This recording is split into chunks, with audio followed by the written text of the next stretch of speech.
Hey guys, what's up? It's Darkmick here and welcome back to another 5-minute Mythic Tank Dungeon Guide for BFA. Today we're doing Siege of Boralus. So you can actually death run up the top here to the padding mob, get a B-res off, cast, kill the padding mob, then if you've got a rogue, shroud all the way to the first boss.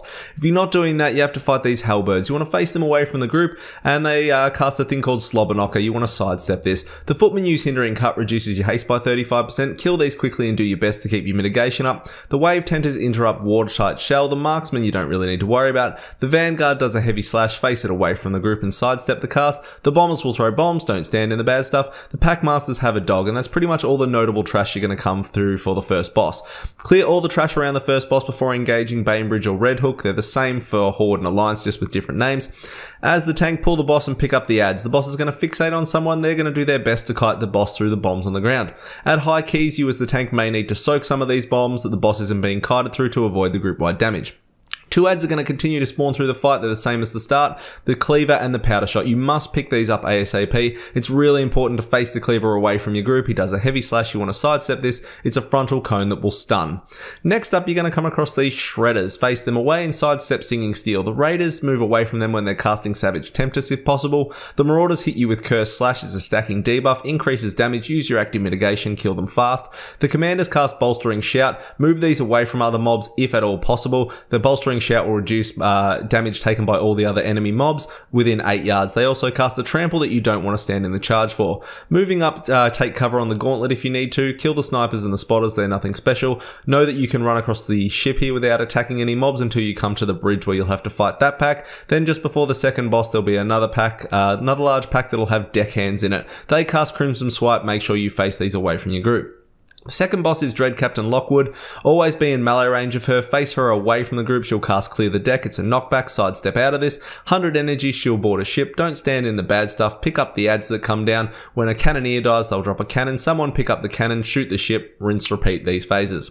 Move up the gauntlet again, taking cover, and you're going to come to the next lot of trash, which are these buccaneers. Try and move from the yellow swirls when you possibly can. The pillagers, face them away as they'll spew on you.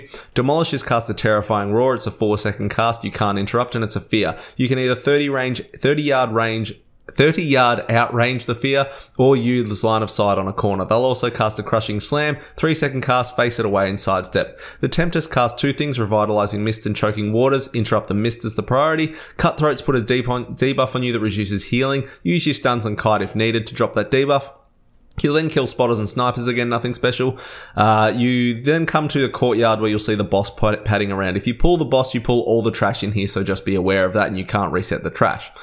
You can pull the first pack to the right, which has got a commander in it, kill that pack, then pull the boss, reset it, and AoE down the next 3 packs. The new mobs in these packs, along with the commanders and other things you've been fighting, are the invaders. They put a stacking dot on you for nature damage. Use your cooldowns when required if you can't dispel this, and the destroyers get a haste buff that you want to soothe off. The third boss is Haddle Darkfathom. Tank the boss at the side of the room and face him into a wall. The boss is going to cast Crashing Tide. It's a 3-second cast and he'll spew out a frontal line of brine pools. Now, this is negated largely by just being faced into the wall, which gives your group more room to maneuver around.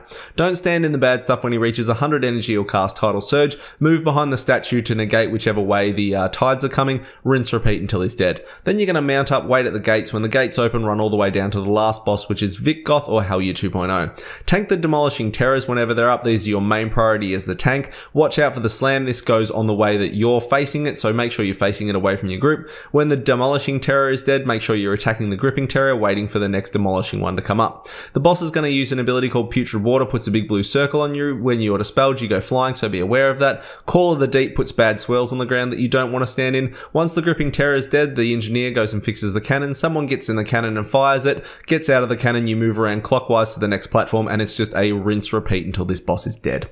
So any questions, guys, hit me up in the comments below. Otherwise, thank you very much for checking out the video. Like, comment, subscribe, come join the Discord, come hang on Twitch. Would love to see you over there, and I'll see you all next time. See you, fam.